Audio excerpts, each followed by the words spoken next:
नमस्कार। Sanskrit online classes में आप सभी का स्वागत है। पिछली क्लास में हमने अणुवूल प्रत्यय के ऊपर चर्चा की थी और आज की क्लास में हम हमारा जो अगला प्रत्यय है त्रिच प्रत्यय, उनको लेकर के हम चर्चा करेंगे। तो आइए शुरू करते हैं। त्रिच प्रत्यय, सबसे पहले हम बात करेंगे त्रिच प्रत्यय से संबंधित हमारा सूत्र कौन सा है। तो त्रिच प्रत्यय से संबंधित हमारा जो सूत्र है वो है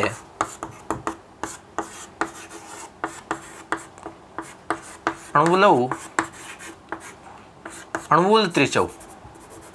अणुवूल त्रिचौ, ये जो सूत्र है, देखिए हमारा जो अणुवूल प्रत्यय था, इससे पहले जो क्लास थी उसमें हमने चर्चा की थी कि ये कर्ता अर्थ में प्रयोग में लिया जाता है। तो दोनों ही प्रत्ययों का हमारा सूत्र भी क्या है, एक है। तो दोनों का जो हमारा प्रयोग है वो भी एक समान ही होगा। तो अणुवूल प्रत्यय जब कर्ता अर्थ में होता है तो त्रिच प्रत्यय का प्रयोग में हमारा कहाँ होगा, कर्ता अर्थ में होगा। तो हम इसके नियमों के ऊपर चर्चा करते हैं कि कर्ता अर्थ में धातु से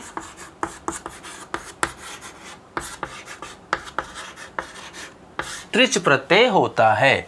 कर्ता अर्थ में धातु से त्रिच प्रत्यय का प्रयोग होता है। त्रिच प्रत्यय में त्रिशेष रहता है, क्योंकि चय जो होता है इसकी इत संज्ञा होकर के लोप हो जाता है। त्रिच प्रत्यय में क्या शेष रहेगा, त्रिशेष रहता है, क्योंकि यहाँ जो चय है वहाँ इसकी इत संज्ञा होकर के लोप हो जाएगा। तो केवल मात्र क्या बचेगा, त्रिशेष रहेगा। अब हम इसकी बात करें पहचान की, कि हम कैसे पहचाने कि किसी शब्द में कौन सा अर्थात त्रिच प्रत्यय है। कैसे पहचाने कि हम इसमें त्रिच प्रत्यय है। तो देखिए, पुल्लिंग में कोई शब्द हो, स्त्रीलिंग में कोई शब्द हो और नपुंसक लिंग में शब्द हो जिसमें क्या जुड़ा हुआ हो, त्रिच प्रत्यय हो, तो हम कैसे पहचानेंगे उसमें। तो देखिए, पुल्लिंग का यदि कोई शब्द है और उसमें यदि त्रिच प्रत्यय जुड़ा हुआ है तो हमें अंतिम ध्वनि किस प्रकार की आएगी, ता की ध्वनि उसमें आती है। इसका मतलब है धातु से बना जो शब्द होगा हमारा त्रिच प्रत्यय से जुड़ करके, तो उसकी अंतिम ध्वनि यदि ता की आती है तो हम ये मानते हैं कि वह शब्द जो है पुल्लिंग में है और उस शब्द में त्रिच प्रत्यय जुड़ा हुआ है। स्त्रीलिंग का कोई शब्द हो जिसमें त्रिच प्रत्यय जुड़ा हो तो अंतिम ध्वनि होगी त्रि की, और नपुंसक लिंग में यदि कोई शब्द हो जिसमें त्रिच प्रत्यय जुड़ा हो तो उसकी अंतिम ध्वनि होगी त्रि की। तो इस प्रकार से ये हमारी पहचान है, जिसे हम पहचानते हैं कि किसी शब्द में त्रिच प्रत्यय जुड़ा है कि नहीं जुड़ा हुआ। यदि इस प्रकार की ध्वनि हमारे सामने आती है तो हम मान सकते हैं कि उसमें कौन सा प्रत्यय जुड़ा हुआ है, त्रिच प्रत्यय जुड़ा हुआ है। अब देखिए, त्रिच प्रत्यय जुड़ने के पश्चात धातु में किस प्रकार से परिवर्तन होता है, वो भी हमारे जो नियम है उन नियमों को भी हम जान लेते हैं। तो इसमें सामान्यतः वही नियम काम में आएंगे जो हमारे तव्यत प्रत्यय के अंतर्गत और तुमुल प्रत्यय में काम आए थे, क्योंकि वहाँ भी धातु के सामने क्या था, तय था। तो यहाँ भी हमारे पास क्या है, तय है। तो जो सामान्यतः जो प्रयोग में हम लाते हैं उन नियमों को हम जान लेते हैं कि धातु से परे यदि त्रिच प्रत्यय हो तो धातु में किस प्रकार परिवर्तन होगा। यदि इगंत और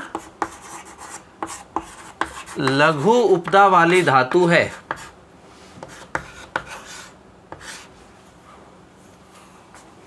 इगंत एवं लघु उपधा को लिख दे हम, को गुण आदेश होता है। अब देखिए, धातु है और उससे परे क्या हो, त्रिच प्रत्यय हो। तो अगर धातु कैसी हो, इगंत हो, इक जिसके अंत में हो, ई उ री लरी यदि क्या हो, धातु के अंत में हो, और कहती है लघु उपधा कि उपधा कैसी हो, लघु हो, तो ऐसी स्थिति में हम क्या करेंगे, उनको गुण आदेश करेंगे। मान लीजिए कि यहाँ पर क्या है, ई है, तो उसको हम क्या कर देंगे, ए कर देंगे। यदि यहाँ पर ऊ है तो उसको हम क्या कर देंगे, ओ कर देंगे। और यदि यहाँ री है तो हम उसको क्या कर देंगे, अर आदेश कर देंगे। तो यही कहना चाहता है नियम हमारा कि इगंत एवं लघु उपधा को गुण आदेश होता है। अगला जो हमारा नियम आता है वो है त्रिच प्रत्यय परे रहते सेठ धातु को इट का आगम होता है। सेठ धातु को इट का आगम होता है। अगर धातु सेठ हो, सामने त्रिच प्रत्यय हो, तो सेठ धातु और त्रिच प्रत्यय के मध्य में किसका आगम करेंगे, हम इट का आगम करेंगे, जिसमें क्या शेष रहता है, केवल ई शेष रहता है। अगला नियम आता है यदि धातु का अंतिम वर्ण कैसा हो, चतुर्थ वर्ण हो तो उसे का मतलब उस चतुर्थ वर्ण को, उसे अपने वर्ग का तृतीय वर्ण एवं उससे परे तय को चतुर्थ वर्ण अर्थात उसी वर्ग का, तो वो क्या हो जाएगा, धय होता है। तो धय आदेश होता है। अगर धातु कैसा हो, अंतिम अक्षर चतुर्थ वर्ण होगा, तो हम उसे उस चतुर्थ वर्ण को उसी वर्ग का, जिस भी वर्ग का वह चतुर्थ वर्ण है, उसी वर्ग का क्या कर देंगे, तृतीय वर्ण हम उसको कर देंगे। और जब हम ऐसा करेंगे तो उससे परे जो तय होता है, जो कि त्रिच प्रत्यय का तय होगा, उसको हम क्या कर देंगे, उसी वर्ग का चतुर्थ वर्ण कर देंगे। जो कि तय वर्ग का चतुर्थ वर्ण क्या होता है, धय होता है। तो ये हम ऐसी स्थिति करेंगे।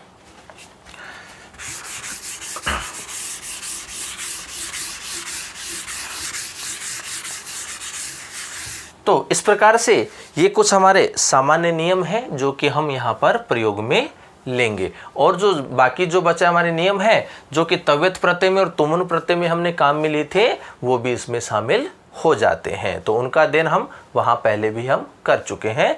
तो देखिए जैसे जैसे उदाहरण आएंगे हम उन नियमों को रिवाइज करते रहेंगे। अब हम बात करेंगे उदाहरणों की कि त्रिच प्रत्यय जब धातु में जुड़ेगा तो उससे किस प्रकार से शब्द का निर्माण होता है।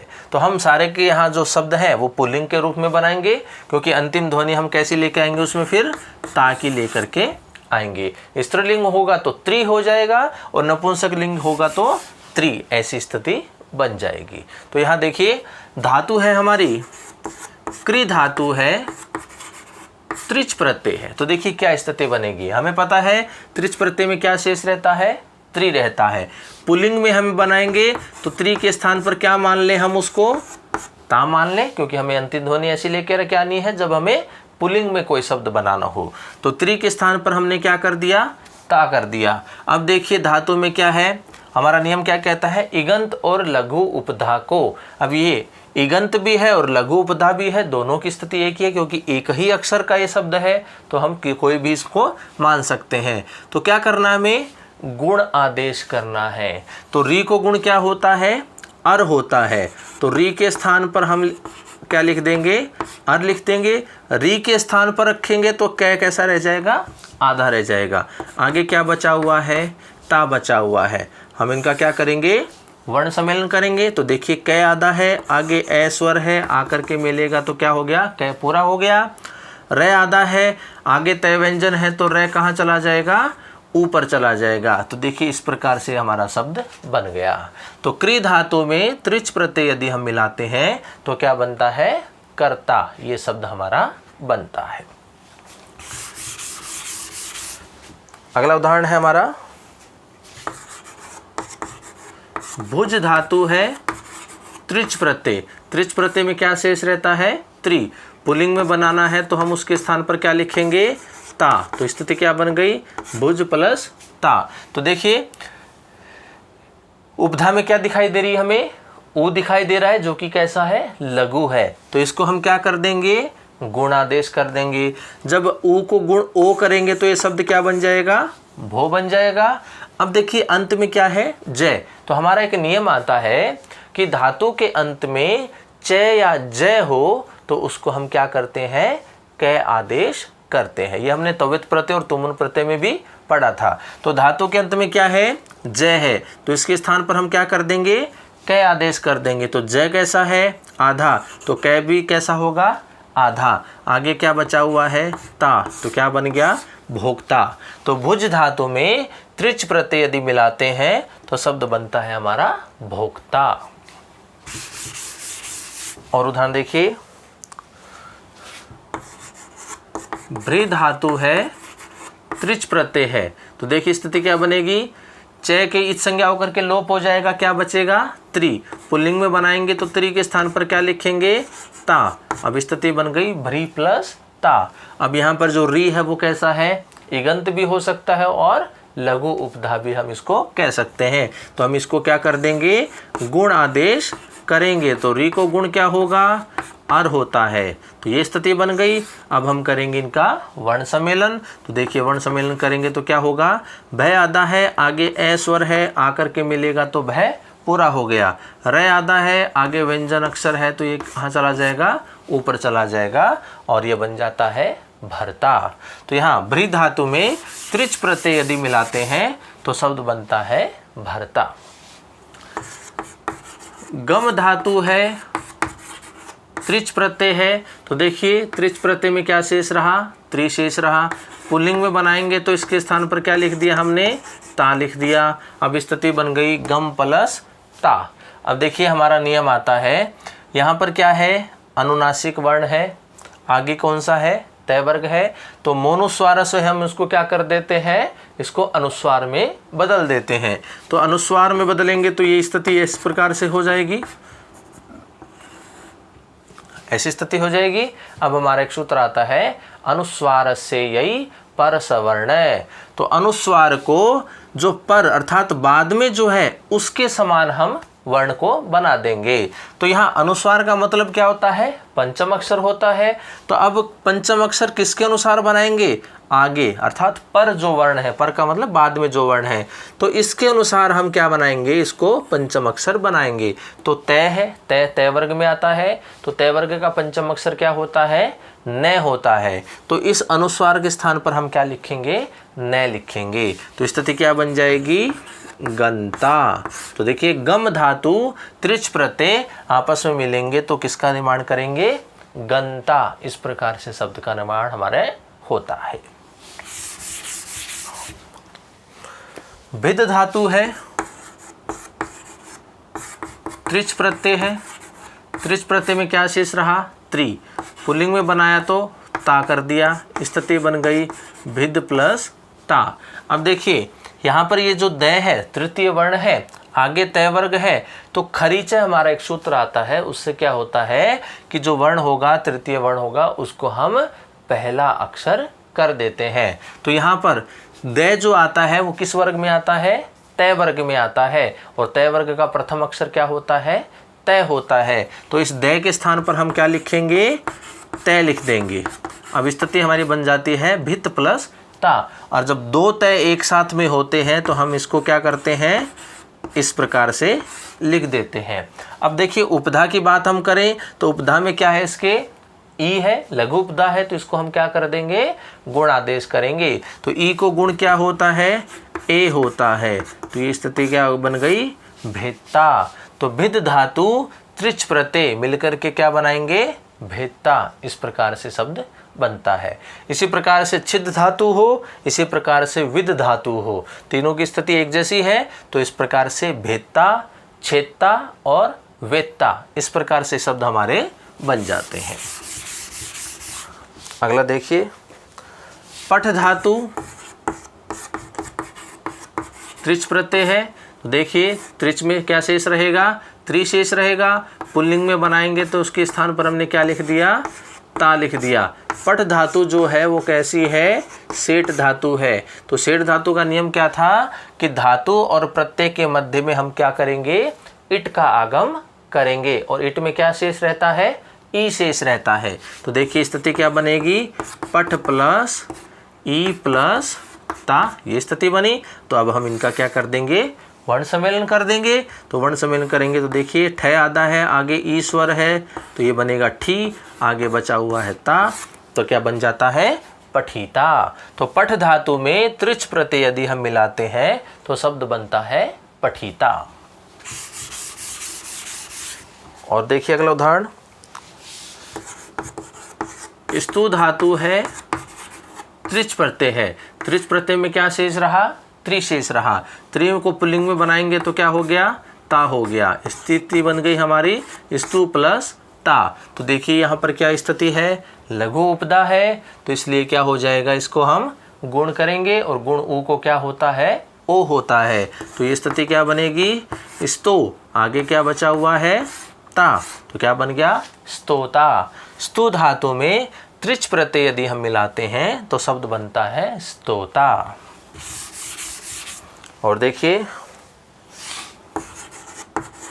मुच धातु है, त्रिच प्रत्यय है। त्रिच में क्या शेष रहा, त्रि, पुल्लिंग में बनाएंगे तो इसके स्थान पर हमने लिख दिया ता, स्थिति बन गई मुच प्लस ता। तो सबसे पहले तो हम यहाँ देखेंगे उपधा कैसी है, इसकी लघु है, तो इसको गुण आदेश करेंगे, तो ऊ को गुण करेंगे तो क्या होगा, ओ होगा। तो ये शब्द क्या बन गया, मो बन गया।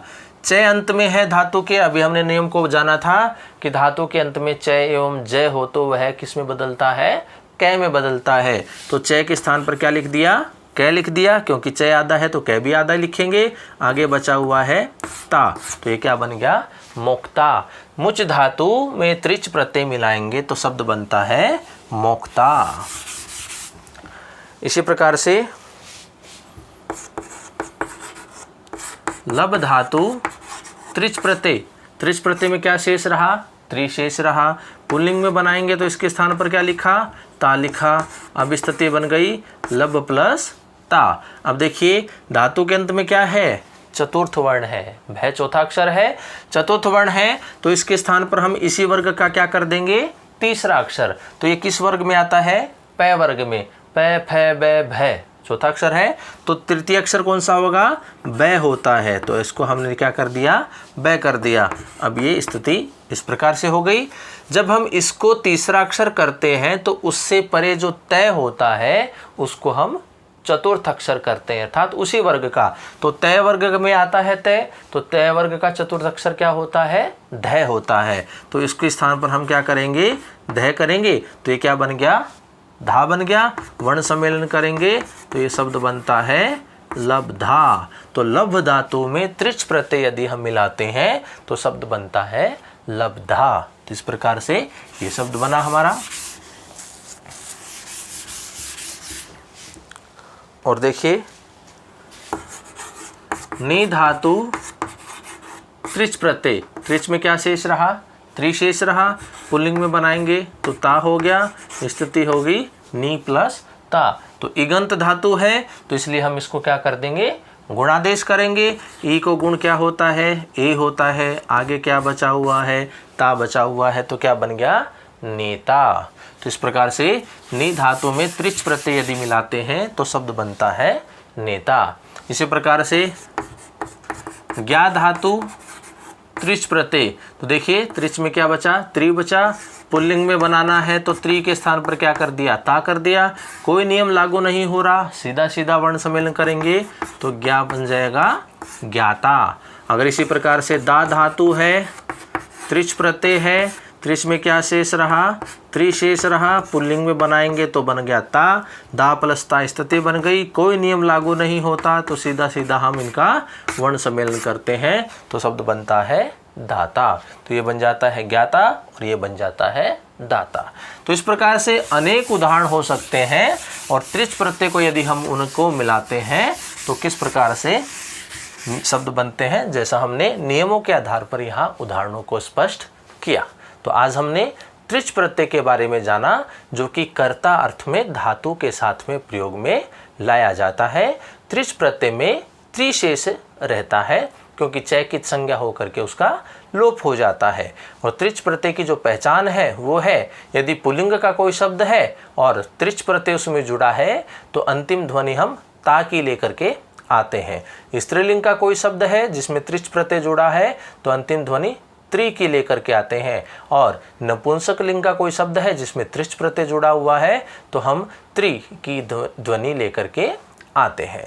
तो इस प्रकार से अनेक उदाहरणों के द्वारा आज हमने त्रिच प्रत्यय को स्पष्ट किया।